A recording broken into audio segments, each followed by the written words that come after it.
একদিকে যুদ্ধ থামানোর চেষ্টা, অন্যদিকে আবারও হামলার প্রকাশ্য হুমকি। শক্তিশালী দুই মিত্র যুক্তরাষ্ট্র ও ইসরায়েল এবার যেন একই লক্ষ্য সামনে রেখেও হাঁটছে ভিন্ন পথে। ডোনাল্ড ট্রাম্প চাইছেন আলোচনার টেবিলের সমাধান, কিন্তু নেতানিয়াহু জানিয়ে দিলেন দরকার হলে ইরানে তৃতীয়বারও হামলা চালাবে ইসরায়েল।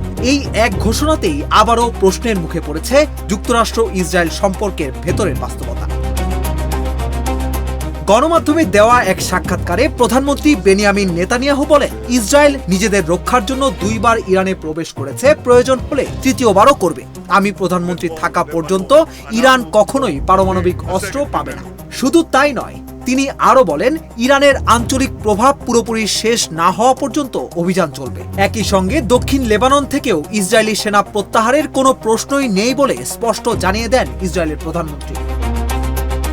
কিন্তু এই অবস্থান ঠিক উল্টো দিকে নিয়ে যাচ্ছে ডোনাল্ড ট্রাম্পের কূটনৈতিক পরিকল্পনাকে। কারণ যুক্তরাষ্ট্র এখন কাতারের মধ্যস্থতায় ইরানের সঙ্গে চলমান সমঝোতাকে চূড়ান্ত রূপ দেওয়ার চেষ্টা করছে। যুদ্ধবিরতি টিকিয়ে রাখা, হরমুজ প্রণালী স্বাভাবিক করা, নিষেধাজ্ঞা শিথিল করা এবং ইরানের পারমাণবিক কর্মসূচি নিয়ে দীর্ঘমেয়াদী সমাধান সবকিছুই এখন সেই আলোচনার অংশ।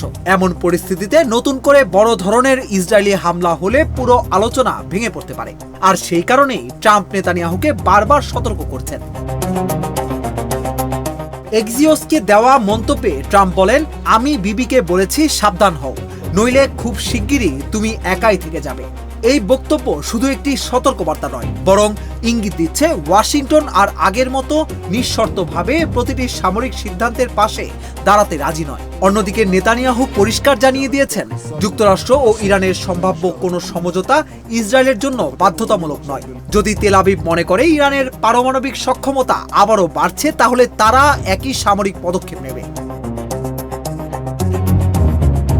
এদিকে হোয়াইট হাউসের বিশেষ দূত স্টিভ উইটকফ এবং ট্রাম্পের জামাতা জ্যারেড কুশনার ইতোমধ্যেই দোহায় পৌঁছেছেন।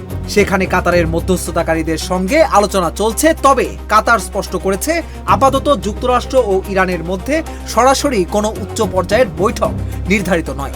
অর্থাৎ কূটনীতির পথ এখনো খোলা থাকলেও সেই পথের ওপর ছায়া ফেলছে যুদ্ধের হুমকি।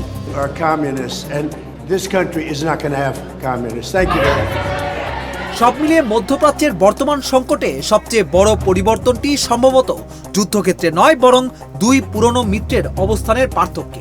এই দুই ভিন্ন কৌশলের সংঘর্ষ এখন শুধু যুক্তরাষ্ট্র ও ইসরায়েলের সম্পর্কের নতুন পরীক্ষা নয়, বরং পুরো মধ্যপ্রাচ্যের ভবিষ্যৎ কোন পথে যাবে সেটিও অনেকটাই নির্ধারণ করতে পারে।